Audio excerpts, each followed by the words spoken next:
Ladies and gentlemen, you are locked in with Fourth and Frames here on the day after April Fool's, April 2nd, 2025.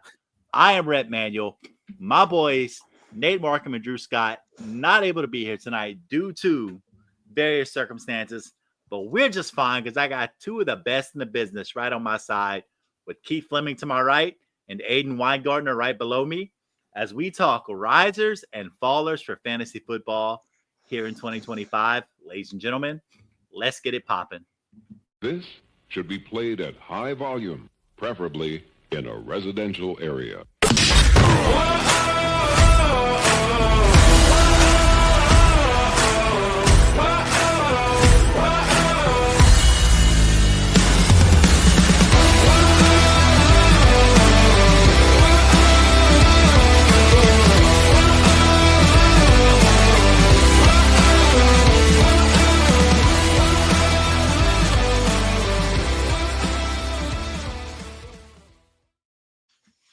And as we said at the top of the show, thank you for joining us tonight and welcome to Fourth and Frames here on the Fantasy and Frames podcast channel.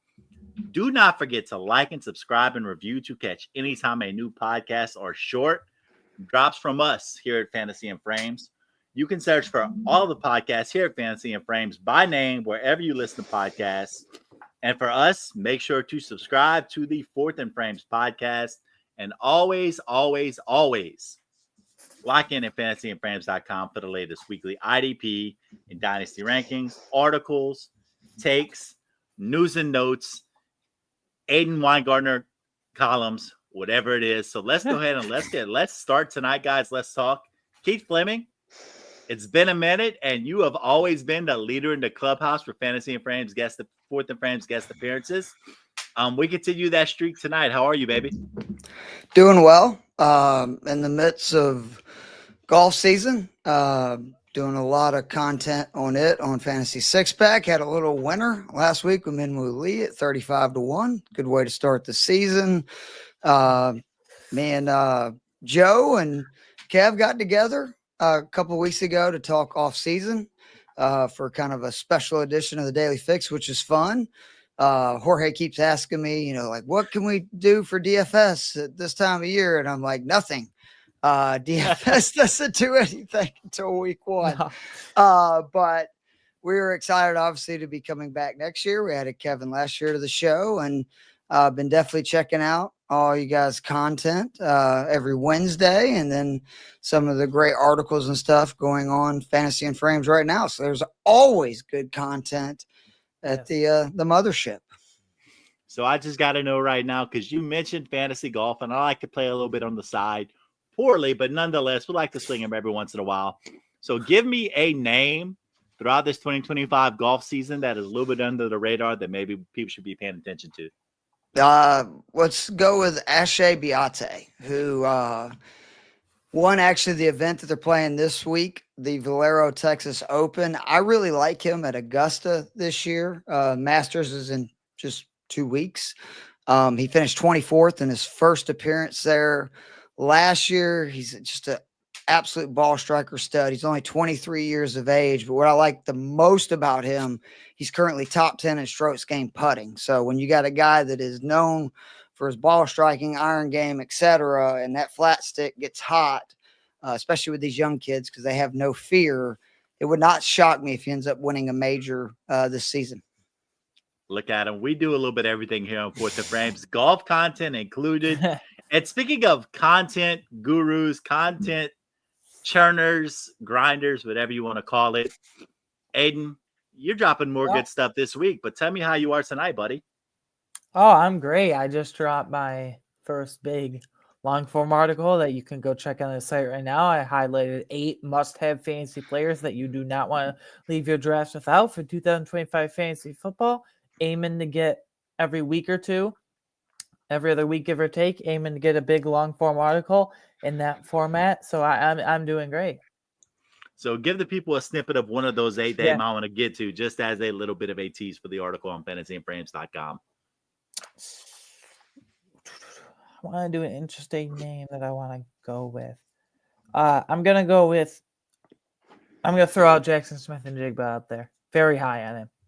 JSN, had a great season last year. Yeah. So, guys, that's kind of why we're here tonight. No real news and notes going on in the league right now. NFL draft getting closer and closer. Once the NFL draft kicks off, then we're going to have some real stuff to talk about in terms of all those things that are getting updated. But tonight, we want to get into risers and fallers in redraft in 2025. How do we define a riser and faller? Very simply, somebody who we might feel is rising up draft board, somebody that we like, maybe below where they are right now as a riser. And then a faller is somebody who we may be below consensus on, or just somebody that we think might not perform at that current level that they're being drafted at this year. So I'm just going to go ahead and I'm going to let Keith take the floor and tell us about his first riser in fantasy football for 2025. I mean, it wouldn't be Keith if we're not talking Atlanta Falcons. Of course. This is not a homer pick, but Drake London being wide receiver 10 is outrageous. I don't know what people are doing. He will be a top 5 wide receiver this year. Ooh. He was already having a breakout year in year 1 in Zach Robinson's offense. For Atlanta, he was top 5 among wide receivers in targets, target rate, air yards, red zone targets, receiving yards, win rate versus man, and EPA. Not to mention he was top 10 in target share, snap share, receptions, touchdowns, expected fantasy points per game, yards per route run, juke rate, dominator rating, and total route wins. But then you have to add in the fact that there was just a 3-game sample size with Michael Penix, who is going to be his quarterback this year. In those games, 39 targets, 6 in the red zone. He had 22 receptions, over 350 yards. What I love, almost 500 air yards, gentlemen, in just 3 games. 2 touchdowns, 69 fantasy points. That is 23 per game. And you're telling me this guy is not going to be a top 10 wide receiver? Because me and Kevin Tompkins hammered last year the fact that you should be loading up on Drake London and Bijan, who obviously it's more difficult to get him with where he's going. But the Rams coaching tree, which is what Zach Robinson is from, extremely condensed offenses. They are going to give the ball to very few people. And we saw this last year where, yes, you have the Darnell Mooney and, God willing, a few Kyle Pitts sightings here and there. Overall, it is going to be the Bijan and London show. And more importantly, London plays that X wide receiver that we've seen Puka and Cooper Kupp and other guys thrive again in this system. And remember, Drake London has been a really good wide receiver all 3 years in the NFL. His first 2, it was rough, man. You got Marcus Mariota and Desmond Ridder throwing to you. Not exactly a good deal. Kirk Cousins last year was, it is what it is. I mean, he kind of washed, injured, whatever you want to call it. And he still was top 5 and top 10 across the board in all those metrics. I mean, basically every major metric there is in football. And now you're going to get hopefully a full season of Michael Penix. I expect Drake London to have a monster year. And I think by the end of this season, he will definitely be a top 5 wide receiver. And it is not out of the realm of possibility that he could be the number 1 wide receiver in fantasy football. And right now he's going 10th off the board, at least ADP on Fantasy Pros among wide receivers. Yeah, I was getting ready to ask you that question about the ceiling. So you're saying, and I love the gumption, because you say it's not a homer pick because you have the metrics to back it up. But in 2025, it is a heck of a call to say that Drake London can finish above guys like Jamar Chase, Justin Jefferson, and CeeDee Lamb. But I love the confidence, man. Just remember last year, I was screaming Brock Bowers would be the number 1 tight end in football, and everybody said I was crazy. He was the number 1 tight end in football. So I'm throwing the same flag down with Drake London this year, wide receiver. An early flag plant. Clip it, ladies and gentlemen. So Clip it. My man, Keith Fleming, going on a limb and saying that Drake London is a riser in fantasy football here in 2025 with great data and good reasons to back that up. Aiden, you're going to go with a guy right now, a guy that I've kind of loved, a big play guy, a guy that I always thought has been a little bit underrated. So I want you to go ahead and make the argument as to why Jerome Ford is a riser here in 2025. Well, first, quickly, Keith, I love that you brought up Drake London because, spoiler alert, he's another one of those players in the must-have players article I just dropped in the site. So I'm right there with you. Love it. But for Jerome Ford, yes, I'm not crazy, but the talent of Jerome Ford. But for fantasy purposes, what did the Browns actually do at running back? Nothing. They didn't bring back an injury-riddled Nick Chubb. The Pierre Strong is nothing other than a special teamer. So right now, it's shaping up that this sole backfield belongs to Jerome Ford when it really comes down to it when you really look at deeper metrics and stuff like that. Now, yes, if Nick Chubb is brought back and a rookie or two is added throughout this very insanely deep draft class, then my stance on this will trade a lot and it'll become a muddy backfield. But right now, as it stands, through the month of April, through the NFL draft, right now on April 2nd, I'm very much in on Jerome Ford for 2025 fantasy football. I think he's a big sleeper, and especially since the Browns didn't do anything near significant or even not significant and what have you to address the running back position. It's literally just Jerome Ford and like nothing else. So I think he's a riser and people will catch on leading up to the NFL draft. Now, again, could change based on the draft capital the Browns give out and if they bring back Nick Chubb and Jabril or not. But right now, plant my flag on Jerome Ford as a big riser. Yeah, you know what I kind of like about that, though, is that even with these past couple seasons, Jerome Ford has always managed to carve out a role in that offense. So even if they happen to draft somebody, he's got some pass-catching juice to him. He's known to pop up a 50 or 60-yard play once every few weeks. Like, he's a guy that has some juice in that back pocket. So, like, even if you don't sit here and end up with a guy who is a RB2 sort of value in Jerome Ford, you have a guy that is going to give you some flex value on a weekly basis no matter what. And when you're getting to a guy where Jerome Ford is currently being drafted, which I don't have the ADP in front of me, but I'm guessing it's probably middle to later rounds on a guy like Jerome Ford. It's down there, yeah. Yeah. So we're probably dealing with a guy right now who all we're looking for is a pretty steady floor with some upside, and I think Jerome Ford is one of those guys. Can I add in? Yeah. Just I didn't know if you're done. Sorry about that, but I wanted to add in. We love volume for fantasy, and with likely a rookie QB or like a get by starter, like a Kenny Pickett or some other person that doesn't matter. Sorry to be harsh, but that's just the truth. Jerome Ford is going to get volume. He's going to get dump offs. He's a very underrated receiving back as well. So we love volume for fantasy. I think Jerome Ford is in line for a ton of volume personally, especially considering the QB situation, rookie or not. I love it. So Keith Fleming talking Drake Ford. Our man Drake Ford. What, Drake London. Merging these two players together? Drake London, Aiden Weingartner talking Jerome Ford. So Drake Ford sounds like a country music star if I've ever heard one. Drake Maybe it's your alter ego. Hello, I'm Drake Ford. But guys, speaking of guys who have country music names, if I've ever heard one, let's talk about my riser for 2025.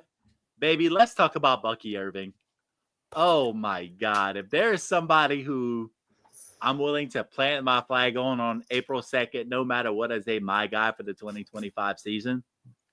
As a New Orleans Saints fan, it hurts me to say, but country music sensation Bucky Irving has to be one of those guys. He is currently going off as a late second, early round ADP. And I know that we're just kind of starting to get data in on the FFPC high stakes drafts, but Bucky Irving over the past week in FFPC ADP has gone up. And keep in mind, this is fresh data, but 107 slots over the past week, which tells me in FFPC leagues, they're taking him. These are guys who plant their flag. Lots of money on these teams. They're looking for upside. So Bucky Irving is being seen as perhaps a mid-second round, early second round sort of talent. In normal ADPs, he's late second, early third round right now. So regardless, you got to pay in a little bit to get some Bucky Irving here in 2025. but he is currently being drafted as the RB8 in those formats. And you can see why based off of what he did in 2024. Guys, Bucky Irving only had a 46% snap share for the season last year. Yet, he had 1,100 rushing yards. He averaged 5.4 yards per carry. He had, and this is a crazy stat for me, a 29.5% juke rate. Oh, wow. Okay. He had 4.4 evaded tackles per game, a 6.8% breakaway run rate. He created 4.94 yards per touch. He was so good last year on a 44% snap share, or 46, that it's hard for me to see a situation where Tampa does not give him at least a 60% snap share this year. And if he maintains that efficiency from last year, let's just say he has a little bit of a drop off. Let's say he goes from a 5.4 per carry guy to a 4.7 yard per carry guy. If he maintains even most of that efficiency, he is absolutely going to smash this season. I'm completely confident in that. And the fact that right now he's being seen as a low-end RB1, and there's a ceiling where he's being taken in that late second, early third round, guys, with the type of player that Bucky Irving can be, to me, that is still a bargain for the type of player that you're getting. I'm excited about him as a player this year because for a late round running back that he was, I believe he was a 6th round pick last year. Yes. These guys don't always hit, but not many of those guys come out in their first year and show the type of things that Bucky Irving showed either. So for me, being where he is and being where he's drafted, and the fact that, like Keith just said, when it comes to Drake London, that he had some major upside to be a top 5, top 3 sort of wide receiver, maybe even wide receiver 1 in fantasy football. There is a very easy scenario where I see Bucky Irving as a top 5 fantasy running back this year, maybe even top 3 as well. Sorry, I had to correct because I was like, he wasn't a 6th rounder, was it? He was a 4th rounder, which again, still, yeah. But I was going, man, I didn't think he was. Come on, Tampa didn't deserve that much credit. Bucky is, though, just an absolute phenom. Completely agree with you. I will say I'm a 0 RB guy, so like I won't be taking him probably in very many, traditional fantasy football drafts. Best ball, though, he is one of the few guys that I am okay with taking that early in a best ball draft for exactly what you're saying. Because the one question, obviously, with Bucky is just, what is his usage going to be? I still think Rachaad White is going to have a decent, piece of the pie, but his has got to go up, right? Like Bucky Irvin's does. I don't see any way that he's not above 50% of the snaps. And more importantly, with the new offensive coordinator in Tampa, it could be a deal where they're like, look, we're not going to split this and we're going to give Bucky a lion's share of the opportunities. And if that happens, to your point, whether or not he's as ridiculously effective as he was last year, his numbers are going to increase substantially, because when you're talking about, say, even a bump to, say, 65% of the snaps, his touch, especially because he was so good both in the passing and the run game, I think Tampa's offense is going to be really good. Again, it is difficult because this is their 3rd offensive coordinator in 3 years, but we've seen Baker as this veteran that seems to, be able to figure it out no matter what. Jalen McMillan really came on late in the season, so now they have Evans, a returning Godwin, and McMillan to go along with Bucky. Rachaad White, Cade Otton, filled in great, showed he could be a pass catching. I think this is one of the best offenses in football this year. And Bucky Irvin's probably going to be the engine, right, to that offense. So I completely agree with you. Bucky is just an absolute stud who's probably in for a monster season. Yeah, it's hard to ignore a guy like that who just comes out, like I said, was just so efficient in year one. Because, if there's a position where somebody has a chance to be super efficient out the gate, it's kind of always been perceived that running back is one of those spots. But even so, I don't think even Bijan Robinson 2 years ago was able to come right out of the gate and be as good as Bucky Irving was that quickly. Now, Bijan was very good that rookie year, but he kind of had to come on the second half of the year. He kind of emerged a little bit. He kind of had to overtake Tyler Algier a little bit, and that was an Arthur Smith problem as well. And they didn't have to pass on Jalen Carter to get Bucky Irving. So, yeah, there it is. That's old habits die hard, Keith Fleming. Well, Aiden, you have to learn something about Keith real quick, is that any opportunity he gets to talk about that draft, he will slam the fact that the Atlanta Falcons, despite how good Bijan Robinson is, it's one of the worst picks in the history of the NFL.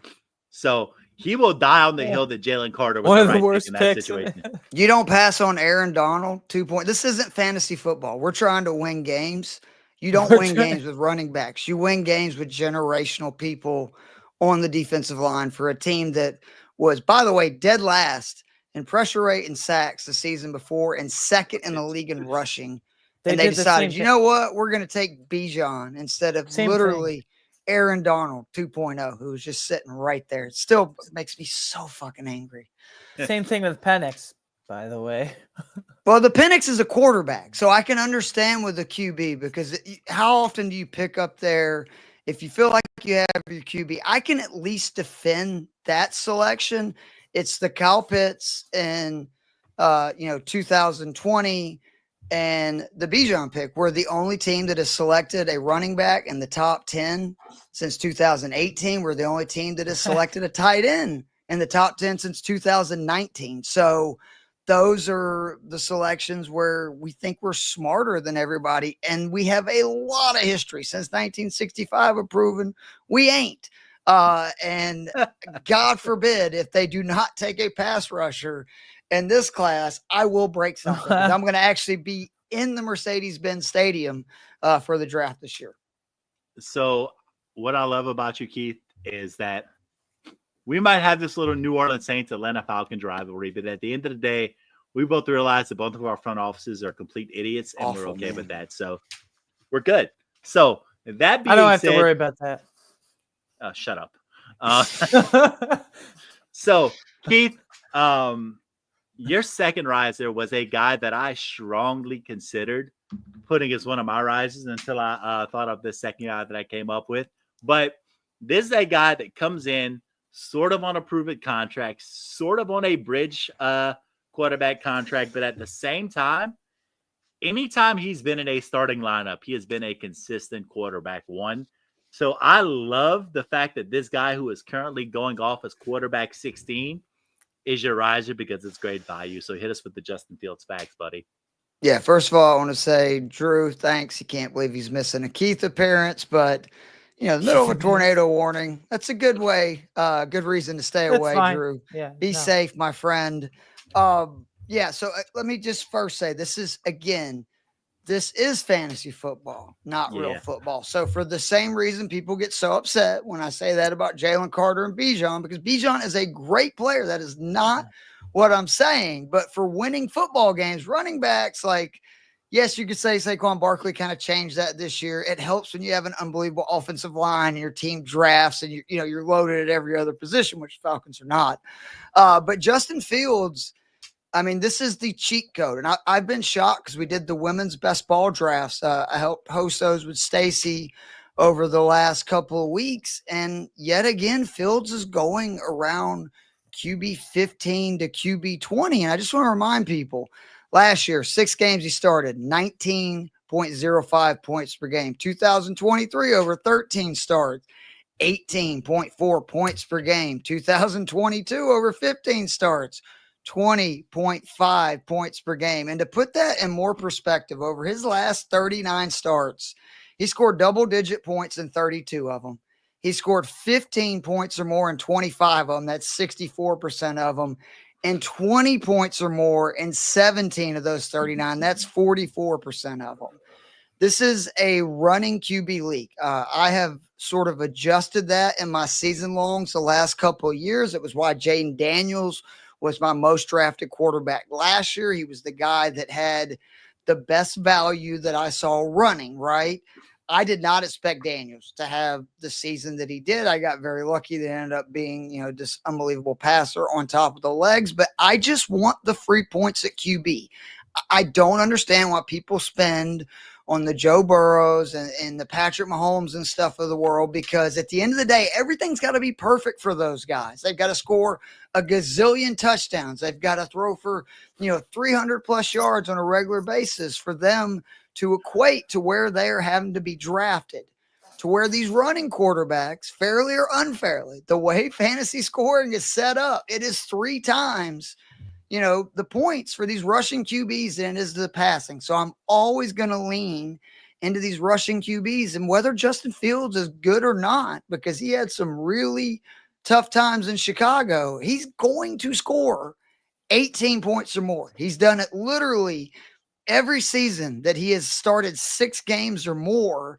And that's going to happen again in this Jets offense. And by the way, Fields has gotten better each year. I know it's not been like huge strides, but his completion percentage has gone up. He's turned the ball over slightly less. He's taken a little bit less sacks. And I think the Jets offense is actually a good one for him, where a lot of Breece Hall, right? And then Garrett Wilson is going to be his alpha receiver like that. And that's actually good for Fields because he struggles when he's got to make multiple reads. Garrett Wilson is somebody who can get open. I think that the Jets overall are going to be really bad. That's also good for quarterbacks, wide receivers, et cetera, because I say it all the time. Garbage points count just as much as points scored in the first and second quarter. So I just think that combination, Fields should be going in the top 10, because I promise you, if he ends up starting, say 15 games or more, he's going to be a top 10 quarterback with top 5 upside. And right now you can get him, QB 16. And again, in those women's draft, in a best ball draft, which is even more so, you would think, a format for Fields, he was going somewhere closer to like the 20th QB off the board in those drafts. So take advantage of it. Take him. Pair them with one of these pocket quarterbacks that are, a consistent model, like a Brock Purdy, a Sam Darnold, one of those guys that they're not going to put up huge numbers, but they should get you 10 to 15 points every week. So that way, you have both the consistent guy and the guy that can go, boom at any moment. Dude, I love that. I just love the fact that, you can say what you want about Justin Fields, real life quarterback, but when we're going over the data this offseason, and I just realized that Justin Fields just produces on a very deep level in fantasy football, and the fact that he's going in the range that he is, which is crazy good value. I'm always in on that sort of guy. One of my mantras is I'm willing to take anybody at value. I could hate a guy if he's going in the 3rd round, but if he drops to the 5th or 6th round, right, I'm taking that guy, because at some point everybody becomes a value. And Justin Fields is just one of these guys right now that is a value. So, love that insight. Love that take on Justin Fields. Aiden, it seems to me that you have a type, my man, when it comes to risers in fantasy football here in 2025, because we started off with Jerome Ford, a guy who always has a role, kind of carves out a role, shows some big playability, so on and so forth. Your second riser, kind of that sort of guy too. So just go ahead and talk about him, man. Okay, first, Bucky Irving, Justin Fields. Those two are literally in my must-have players article as well. So you guys are just rattle them off. But anyway, for Jaylen Warren, kind of the same thesis I had for Jerome Ford, a little bit of a different scenario. Najee Harris was an injury riddled. He just kind of left for a decently sized lucrative contract with the Chargers, if you want to call it that. Now, for all purposes of this, I personally think for fantasy purposes, the hype is a little out of control right now for Jaylen Warren, but I can't deny that he's a big riser from this offseason, because all he has to beat out is Kenny Gainwell. Oh, big deal. They're similar running backs anyway in terms of scat back, receiving style backs.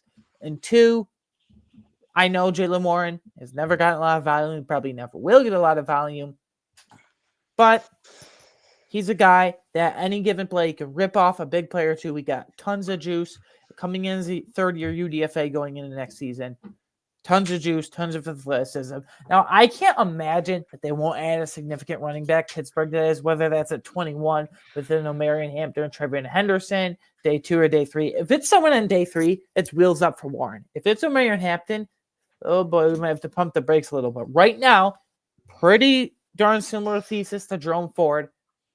Right now, I'm more confident that Cleveland will add more to the running back room than Pittsburgh will. Both have to add, but I think I'm a bit higher on Jaylen Warren right now than Jerome Ford, because Jaylen Warren, I don't know about you guys, but in my personal opinion, he's proved it a bit more with terms of like not a lot of volume, explosive playability than Jerome Ford in the NFL. That's where I'm at. Pittsburgh's offense should be better, which is the big deal too. I mean, I guess the worst kept secret in the world is Aaron Rodgers is, coming, I think, to Pittsburgh. And I know a lot of people are kind of down on the Pickens-Metcalf duo. I think that's kind of good for Rodgers. Those are two big physical guys that both can get open. And that's only going to help Jaylen Warren. I do have concerns about like any drafts early this year, because would you guys say there's like 8 quality backs in this draft? Like, right? There's a lot. They could go in the first 2 or 3 rounds. Yeah. Well, let's not get carried away, because again, people taking running backs early in the draft should be fired as general managers. But I see what you're saying. Like, there is talented. I mean, I think Genty is going to go probably as high as we've seen any back go, more than anything, just because some of the teams drafting up there. Like, it would make a lot of sense for the Raiders, right? You traded, you got Geno Smith, you obviously got Bowers, Jacoby Myers. Like, we know Carroll wants to run the ball. But I do Henderson, there's just so many of these backs that I do worry about if you're doing early drafts, which is why I hate like early best ball drafts and stuff. I would just be careful with these guys that are not kind of locked into their position, because we have no idea how it's going to play out. But I'm a big believer. Warren, me and Kevin Tompkins both have. It was kind of infuriating that Pittsburgh didn't give him more opportunities with Najee Harris, but apparently, they just, I don't know if it's from concern of can he handle, the big workload, or if it's just they enjoy seeing somebody run for 3.5 yards, every time. So it's one of the two, though, for sure. And I am somebody that I hope Jaylen Warren gets a full run.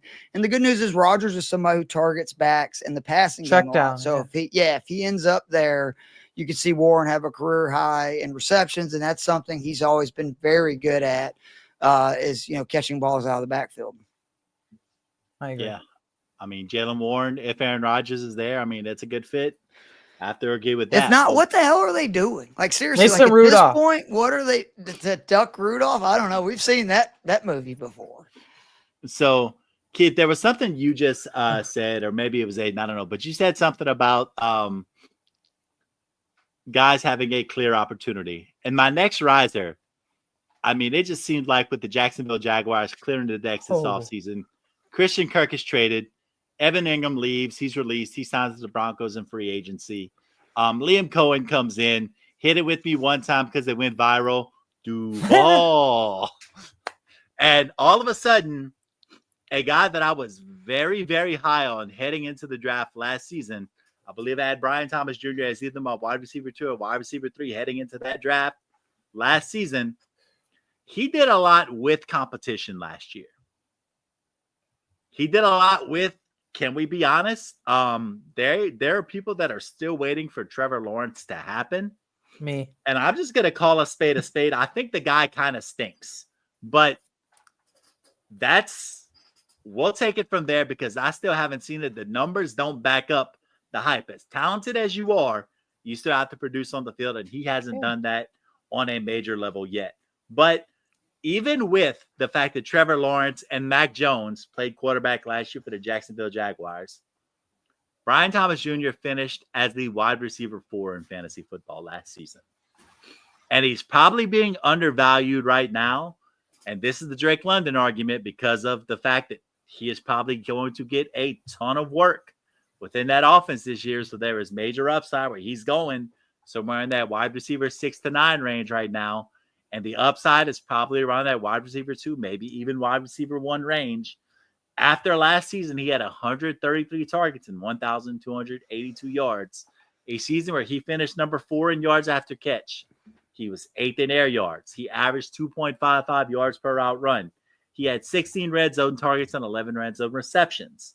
And he did all this despite having, and this is my big catch here, I think catchable target rate is a telling stat because it tells you how accurate a quarterback is, or quarterbacks for that matter.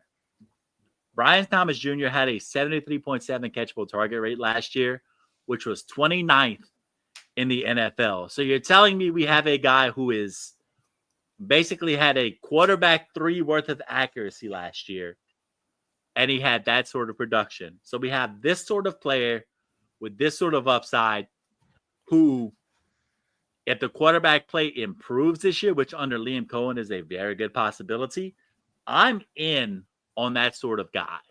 And if Trevor Lawrence finally takes that leap, people are expecting him to take at some point, it's even better for me. So Brian Thomas Jr. is a guy that he has the athletic profile. He's big, he's strong, he's fast, he wins on the outside, he separates, he catches the ball contested, uncontested, has a great route tree, does a lot of things well. All he really needs is that consistent quarterback play. And even if he doesn't have that consistent quarterback play, he's still a very, very good fantasy player, in my opinion. Yeah, I'm all in on BTJ as well. My only concern with him is there enough other viable options in Jacksonville to where teams are not doubling or even like triple teaming them this year? And to me, the big deal is not so much the receiving core, because I think Brenton Strange is a fine replacement for Evan Ingram. De'Ami Brown looked really good down the stretch. I know a lot of people made fun of kind of that signing, but Trevor has had the most success in his career throwing to big wide receivers. De'Ami's a pretty big dude. It's more about that run game. They've got to get the run game going, and that is actually why I'm hopeful, because if you look at Tampa, right? Tampa 2 years ago could not run the ball to save their life. And Cohen changed that to where there was games with Sean Tucker. I think it was actually against your Saints. Sorry, Red. Yes, it was. They all went bananas. It didn't matter who they threw back there. And call me a sucker, but I still think Tank Bigsby and Travis Etienne aren't the like worst running back duo in the NFL. It was more, I think, the offensive line had real struggles, and obviously some of the play calling.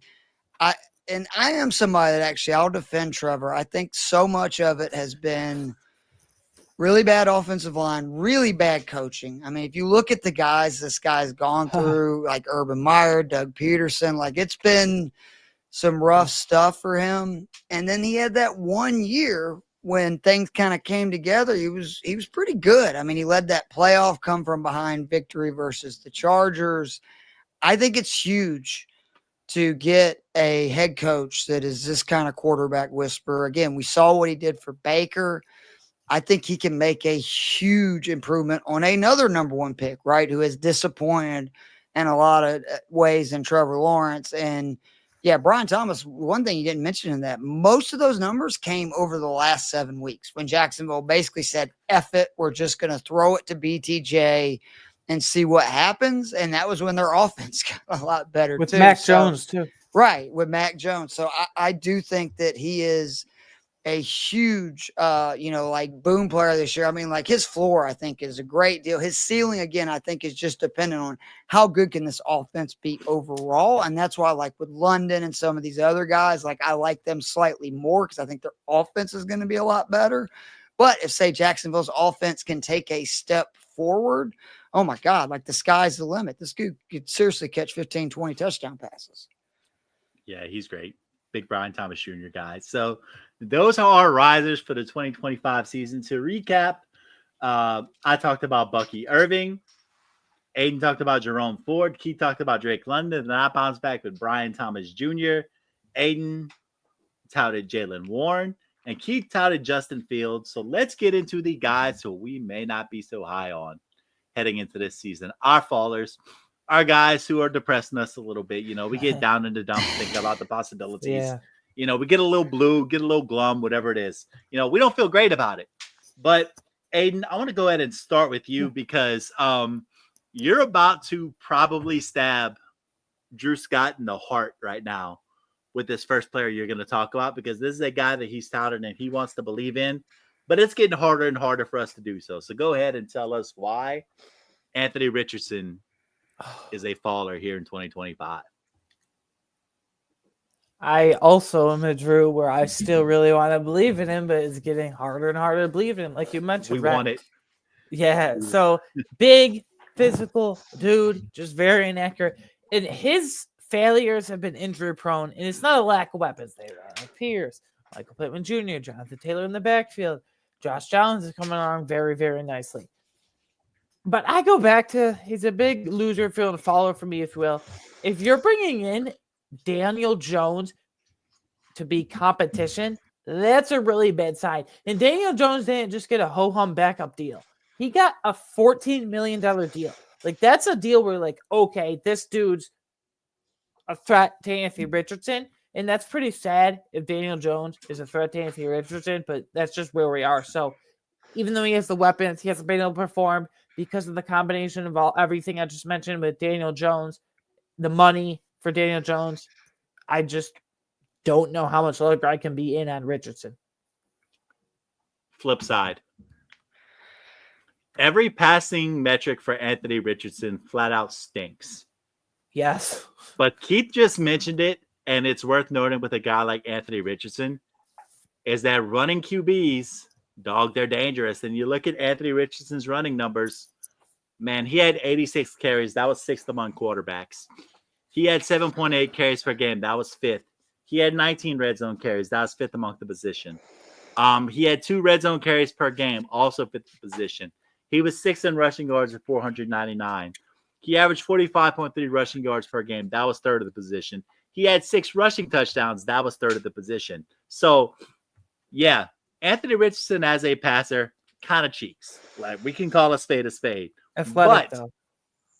When you have a guy, and this is where we have trouble giving up on a guy like Anthony Richardson, because rushing matters so much in fantasy football. I mean, yeah, you have some leagues where you have 6 points per passing touchdown, but most of us play standard 4 points per passing touchdown. He's giving you, quick on the math, at least 80 fantasy points just through the rushing game last year, if not more, and that's a big deal. So even if he comes out and he has a very subpar season throwing the ball, let's say he starts all year and he only ends up giving you 220 points through the air, but he gives you in a full season 120 rushing points, and all of a sudden you're knocking on 350 and they don't look so bad. So that's the flip side with a guy like Richardson, is that, yeah, the passing numbers may not be there, but it can't get much worse at this point. So yeah, it's interesting at least. Yeah, I love him in best ball drafts. He is somebody that, with where he's going right now, I really do. I like the upside of him when you're just looking for these boom games. And I do think that Aiden brought up a good point, though, although I kind of disagree. I actually think Daniel Jones may be really good in this offense. People like to hate on Daniel Jones, and I get it. Look what happened with Saquon Barkley once he got out of New York. It's been a fucking dumpster fire. Like, it has been a dumpster fire. Shane Steichen is an elite play caller, and I could see him being really good in that system, because they're going to use him, with his legs just enough to where Steichen can do the kind of stuff that he likes, right? Where he wants the RPO stuff. And if Jones can just get back to throwing the ball down the field like he did early in his career with New York, the issue I think was he got gun shy because he just got his head beaten in, especially the last couple of years there. I could see him being a decent option. And that's one reason that, again, I would recommend Richardson for best ball because of where he's going. I agree 100% with Aiden that very nervous about him for season longs. I think there's a good chance if he struggles early, they will go to Daniel Jones, and I think Daniel Jones would be able to run this offense to where this is a team that won 7 games last year with, or 8 games with Joe Flacco and, Anthony Richardson playing the way he did. They just need decent QB play with the rest of their team to be competitive, especially in a weak AFC South. And the money they gave Jones is significant. It's not nothing. Mm-hmm. Yeah. So, I mean, when you compare it to a guy like Jameis Winston, who sadly signed with the New York Giants, and he got 2 years, $8 million to be that backup position. I mean, yeah, he probably could have done better, but he was late in the free agency window and all those things. But yeah, the money gap between a Jameis Winston and a Daniel Jones just lets you know that Anthony Richardson is on a very short leash with the Colts here in 2025. Absolutely. So, Keith, this guy that you're about to talk about right now, I'm a little bit surprised because I think he's a very good player. I also know that he shares a wide receiver room with one of the absolute best players in football. But I'm going to let you make the case right now as to why this player you're about to talk about is a faller in 2025. So it's, when I say faller, again, this is by the rules of, kind of what we're doing. His ADP is 27 as a wide receiver. And I just think people are very excited about him. And I would use extreme caution. And that's Jordan Addison, because this Minnesota offense, it's going to be different this year. I actually have pretty high hopes for JJ McCarthy. I liked what I saw from him in college. However, we have not seen anything from him in the NFL. We know Justin Jefferson is quarterback proof. That has been proven for forever. So obviously, I'm not worried about Jefferson. Addison, on the other hand, it'll be interesting to see, because this is a big change for him, right? Like going from Sam Darnold, he had a monster year from to McCarthy. I think Hawkinson being fully healthy will also play a big part. And again, just kind of pumping the brakes on him a little bit, because I think Hawkinson's going to be used a lot. And I also think it was pretty telling that despite how good Aaron Jones looked last year, they went out and got Jordan Mason, which to me signals this Vikings team is going to want to run the ball more this year, be more balanced, which again makes sense. You have, basically a rookie quarterback. I know it's technically his second year. And I just worry, can a rookie QB or second year guy in his first year playing, not only make Justin Jefferson obviously a top 5 wide receiver in fantasy, which I think we all can agree, anybody, maybe me, you, and Aiden could do that.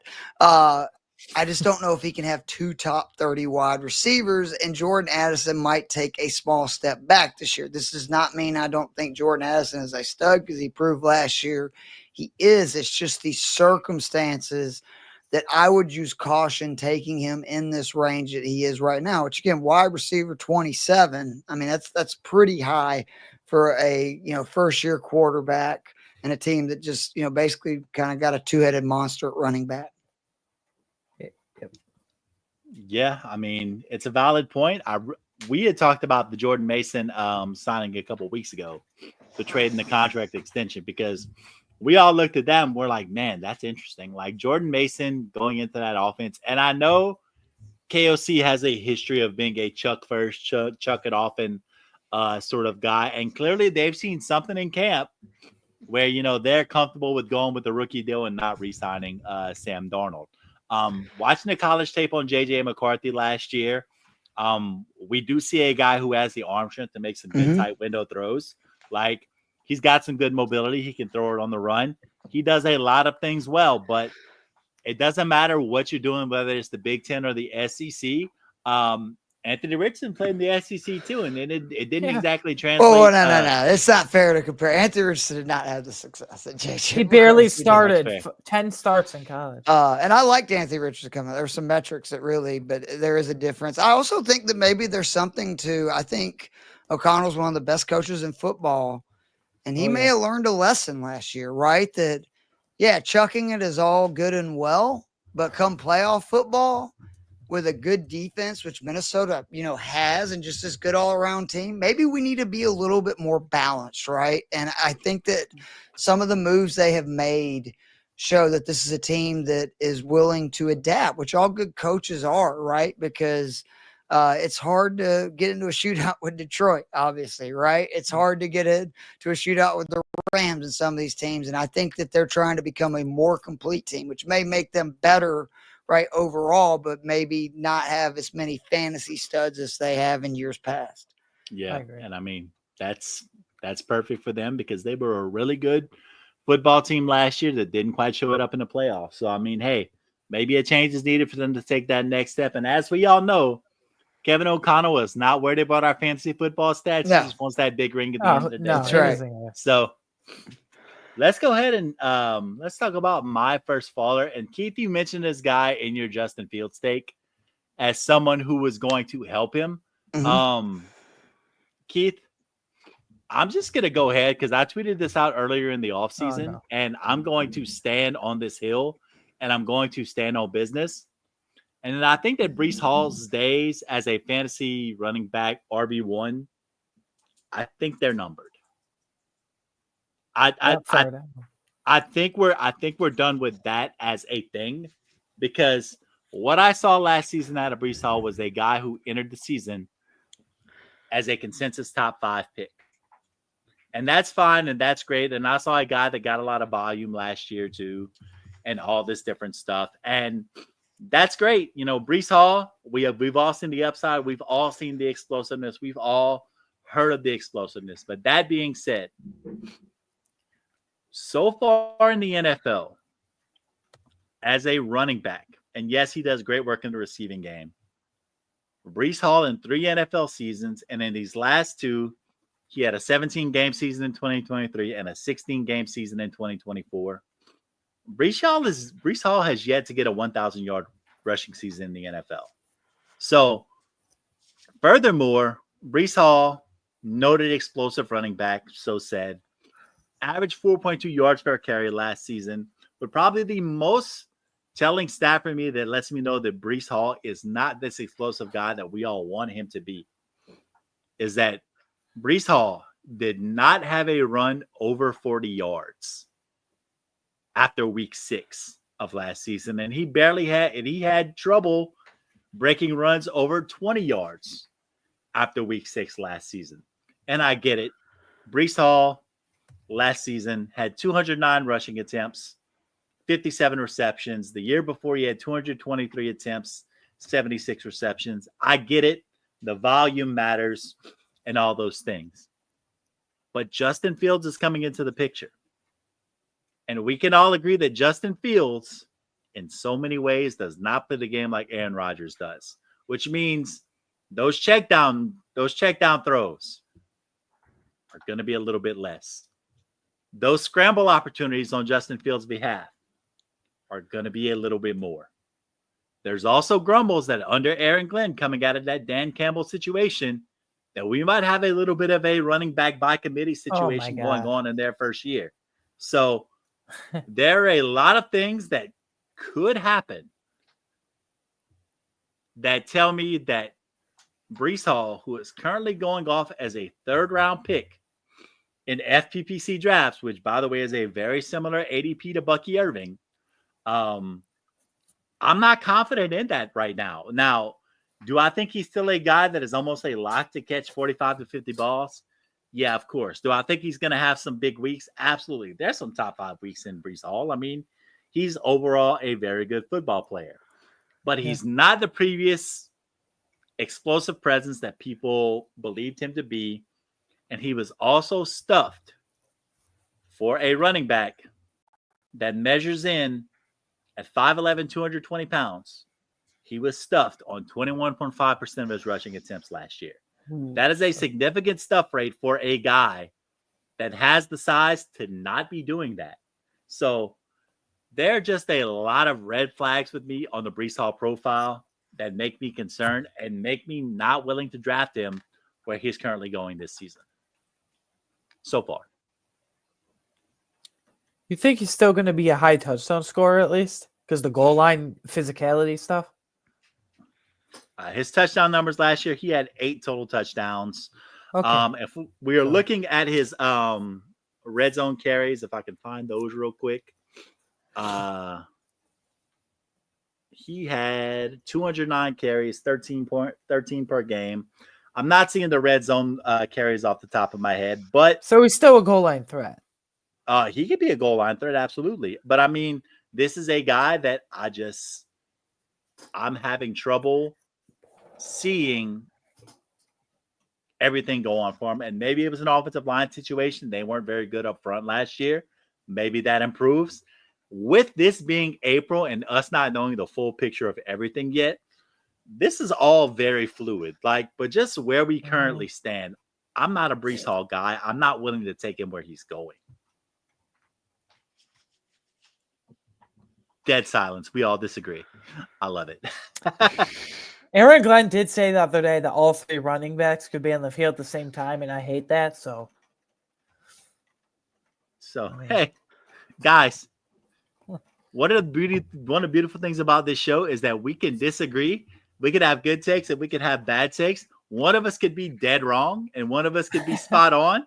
And it could be me about Breece Hall being either of those things right now. And frankly, I'm good with that. So reviewing those first followers we have, I talked about Breece Hall. Aiden talked about Anthony Richardson and Keith talked about Jordan Addison. Keith, I want to bounce back to you and talk about your second follower because he's stepping into the Sean Payton offense, which means there is a likelihood that we're going to hear something about the world famous Joker role, which nobody really knows what's going on with Sean Payton and the Joker role. But Evan Ingram is a Denver Bronco now, and Sean Payton tends to like somewhat athletic tight ends, but you have him as a faller. So tell me why that is. I mean, does he like tight ends? Because I think a lot of people are expecting this huge season from Evan Ingram when in reality he had now 2 really good years in his career. He's been extremely unreliable, and now he's going to an offense that outside of Cortland Sutton, Jesus Christ, how many people do you want to get involved in the passing game and the running game, etc.?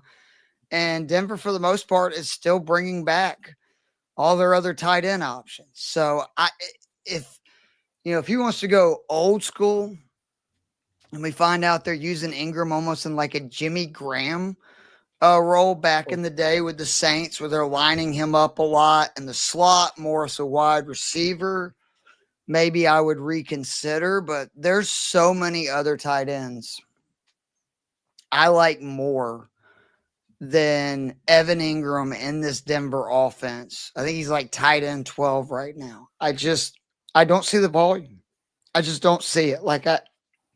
This is a guy who has thrived on volume the last couple of years in Jacksonville. And now he's going to a Denver offense that rarely ever targeted their tight ends last year. And they really were kind of a play action team. I expect them again to probably address the running back in this draft class with Javonte Williams now being in Dallas. And I think you're going to again see Sean Payton want to be a guy that runs a lot and play actions. That is not the kind of offense that Evan Ingram is going to feast in. Fair enough. I like the take overall. Aiden. Yep. This is one of these takes right now, the guy you're getting ready to talk about. For some reason, as our newfound friend here at Fourth and Frames, you're just out to stab us all in the heart. So why don't you go ahead and stab me in the heart and just twist the knife a little bit and tell me why you're down on Rico Dowdle? Okay, first of all, I'm stabbing myself in the heart as well. This crushes my soul. I was a huge fan of Rico Dowdle in Dallas last year. Waiver wire, draft, redraft, dynasty, whatever. Now he goes to Carolina, and the best way against this backfield is just messy. You have Jonathan Brooks. God knows what he's doing. Who knows what's going to happen with him. You have Chuba Hubbard, who last year was a huge volume back, no one else to compete. And now you have Rico Dowdle, who was over 1,000-yard rusher on the ground, huge volume back in Dallas, especially towards the end of the season when they phased out stupid Ezekiel Elliott or whatever. Now I just feel like the volume's all dead for Rico Dowdle. And I won't even take shots at him. Like you said, Rhett, you're going to take anyone at value, but there is no value for Rico Dowdle. Wow. Unfortunately, this hurts me to say, but his fantasy value is only gone.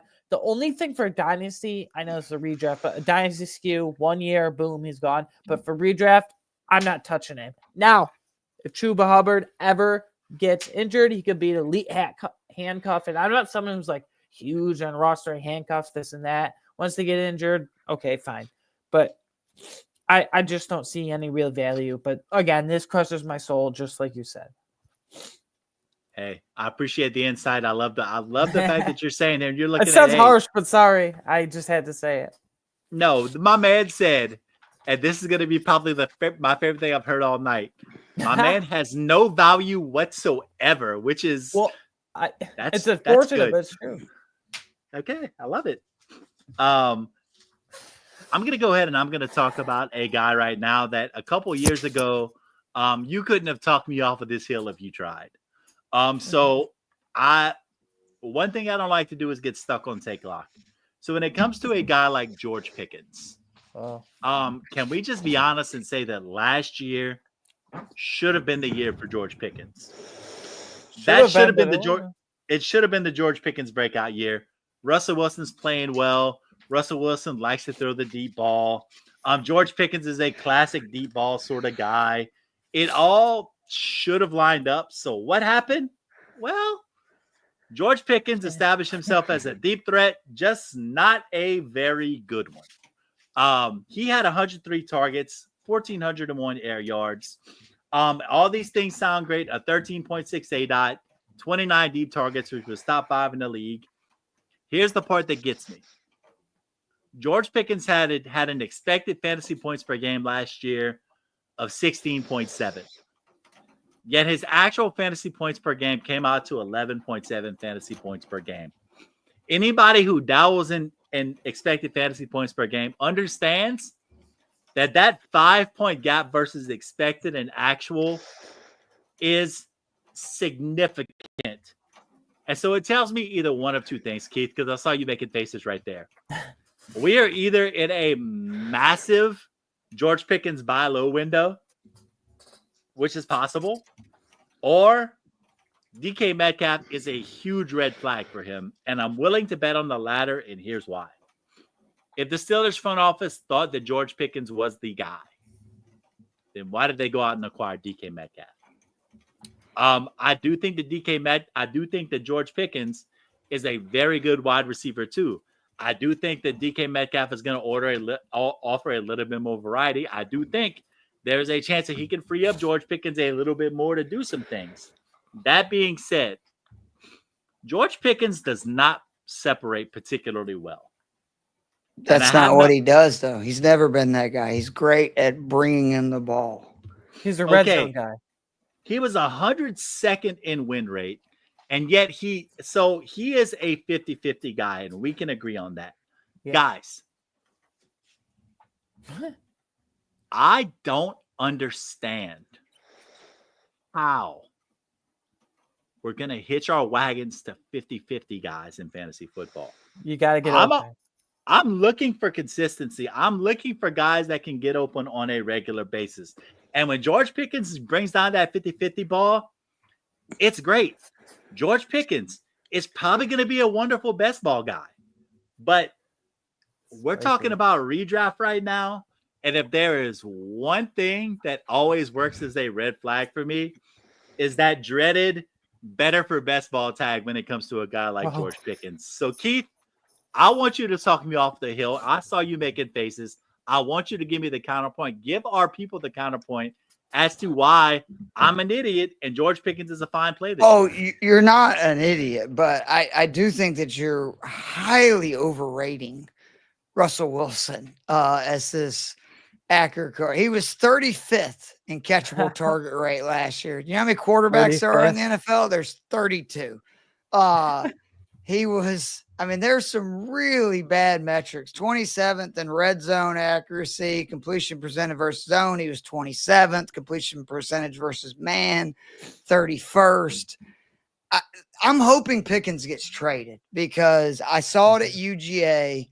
It's not really that he's a 50-50 guy, but he does need a quarterback who is extremely accurate to feast because he is outstanding at using his body to shield defenders and catch passes. he is more of a physical type wide receiver. I actually think Aaron Rodgers could be a decent QB for him because his accuracy still overall seems to be there. The issue is I still don't trust Pittsburgh's offensive line. And if Rodgers doesn't have time, and we saw that in New York last year, I thought that the Metcalf trade meant that they were going to trade Pickens. And I'm hoping that's still the case because I look at somewhere like Green Bay. If I was the Green Bay Packers who need an alpha wide receiver, because Jaden Reed is really more of kind of a gimmick guy. He's a good receiver, but just not like that big play dude. I think that would be a perfect landing spot for him. And again, overall, I think you are right about like his fantasy outlook. I do not have a lot of happy feelings for him in Pittsburgh with DK Metcalf, with either Aaron Rodgers or Mason Rudolph or whatever. I do think George Pickens is still a pretty good wide receiver who is really, similar to like Drake London those first 2 years in Atlanta. He has not exactly had the best situation when you look at the QBs that have thrown the ball to him thus far in his career. On the flip side, Keith, I'm just going to go ahead. You talked about the deep ball and there being accuracy issues. Mm-hmm. Russell Wilson was number 2 in deep ball completion percentage last year, and also number 2 in deep ball accuracy rating last year. So you can say what you want about him being hit or miss. I get it. But that being said, at the end of the day, when it comes to a deep ball, there aren't many players in the league that are still better at throwing the deep ball than Russell Wilson is. There are flaws in the game. I'm going to concede that to you. But when it comes to the deep ball and him being a fit for George Pickens, it's hard to find somebody that might have been better equipped for that. But once again, I've been wrong before.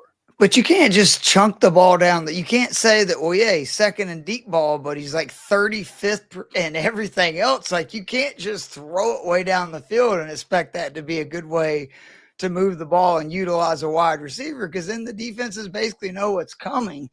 That's all he does is throw the deep ball anyway. I mean, like, that was kind of the issues with Pittsburgh last year, was like it worked the first few weeks that he started, and then the offense really struggled down the stretch. It's the same thing the Giants are going to see. While I have some concerns about Malik Neighbors this year, who, if Russ is not willing to get rid of the ball quicker and do a better job of opening things up by hitting the short and intermediate passes, it's going to be the same deal in New York, where it's, like Neighbors may have some games like Pickens did where it's feast, right? Like where he catches 3 or 4 of those balls and he has a big game.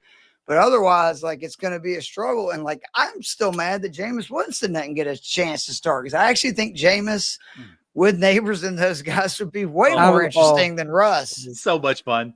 Oh, fun. God. That would be fun to watch. Oh, boy. I mean, they're going to be bad anyway. Jesus Christ. Like, they're going to be terrible. So let's go ahead and recap these fallers before we talk about Dynasty decks and get on out of here. Our set of fallers, we talked about Breece Hall, Anthony Richardson, Jordan Addison, George Pickens, Rico Dowdle, and Evan Ingram. But before we get out of here, guys, before we give people final thoughts, let's talk about our good friends over at Dynasty Decks as we get into 2025 and as you pursue those fantasy football championships, as you're getting ready to put it in your mind that you're going to have this big, beautiful plaque on your mantle. What better place to capture your immortality, your victory, your triumph, than with getting your very own championship plaque from Dynasty Deck. Dynasty Decks or the DynastyDecks.com. Our friends provide fully customizable championship plaques for any kind of fantasy football league, whether it's offense, whether it's IDP, whether it is a head coach only fantasy football league. Not sure if that exists, but I'm sure Dynasty Decks could pull it off. All you got to do is just remember to use the promo code FRAMES and receive $5 off of your purchase price, which is very affordable compared to other market prices on other websites. So our friends here at Fantasy and Frames, promo code FRAMES, $5 off, thedynastydecks.com. Y'all visit them today. So before we get out of here, guys, let's go around the frames. Keith, you shouted out Fantasy Six Pack earlier today. What do you have going on, whether it's inside of fantasy football, outside of fantasy football, in life? What are you digging? What are you enjoying? Whatever.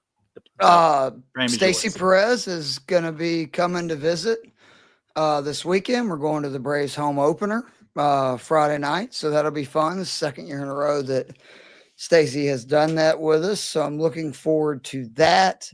And then outside of that, like I said, just doing the golf content. You can still catch me every Wednesday on ESPN Northwest Florida Inside Drive from 12 to 12:40 Eastern. Or excuse me, 1 to 1:40 Eastern. I always get it mixed up. 12 to 12:40 Central. And I say this every time I come on here, but really do love the show. Hate that I missed obviously Drew. I don't hate that I missed Nate, but I hate that I missed Drew. And it was nice to get to meet Aiden. Always happy to meet the new Bucks on the Fantasy and Frames crew, and excited, like I said, to get back with Kev and Joe Matz next year and start year 4 with Fantasy and Frames, and year 7 for me and Joe Matz doing a DFS show together, which we're practically married at this point. Wow. Congratulations. I hope you guys bought each other flowers right this offseason. Aiden, you mentioned that 8 must-owns article that you have going on. What else you got cooking right now over at Fantasy and Frames? So every couple weeks, I will be having. My goal is to have a big long form article out on a Friday every couple of weeks, and also outside of fantasy football, I just wanted to promote. I have a Buffalo. I'm a diehard Buffalo Bills fan, as you can see behind me. Yeah. Moving on. Anyway, I have a Buffalo Bills themed podcast called Around the Slice that I've been going for a few years now, so you can find that on YouTube or any podcasting platforms. And I'm on here on the Fantasy Frames YouTube channel every Wednesday night, 8 p.m. Eastern, with JT and Jorge on Dynasty 365. Over the last couple of weeks, we just went over wide receivers and tight ends to target in your rookie drafts. Nobody circles the wagons like the Buffalo Bills. Nobody circles the wagons like the Buffalo Bills. Yeah. Before we get out of here, I just have to ask you one question. I know it came out several years ago, but how much did Four Falls of Buffalo break your heart as a documentary? So, you're gonna be like, "What the heck?" I actually haven't watched it. I know exactly what it is. I just have to find time to watch it. I know exactly what you're talking about. That's good stuff. Thank God. Why would he want to watch that? Come on, Red. Thank God. No. I've only heard stories. Thank God I wasn't alive in the 90s. Oh, wow. This guy is making both of us feel old right now. Jesus Christ, man. I had enjoyed meeting Aiden until he threw that shot. No, because you were talking about the Four Falls thing. Yeah, I know. We're old. We're boomers. Get it. We're canceling Aiden. It's fine. As for me, you guys can find me, as you know, every Wednesday on 4th and Frames. Lately, it's been a revolving cast. 1 week it might be me and Drew. 1 week it might be Drew and Nate. This week it was me with you guys. So we're having a little bit of trouble aligning the schedules right now. But one of us is here every Wednesday. And no matter what, we are always trying to give you guys the award-winning championship advice that you deserve. So we're going to go ahead and get out of here. You can find my man Aiden on X at AWeingartner13. Keith Fleming at Keith Fleming. You can find me on X at RManuel Sports. Oh, and I'm on Blue Sky now, Rhett. So it's the same thing. At Keith Fleming. I am actually finally took the plunge. Yeah, I'm not on Blue Sky, so maybe I should. But for Keith, for Aiden, for Drew, for Nate, for Fantasy and Frames, I'm Rhett Manuel. Ladies and gentlemen, we gone.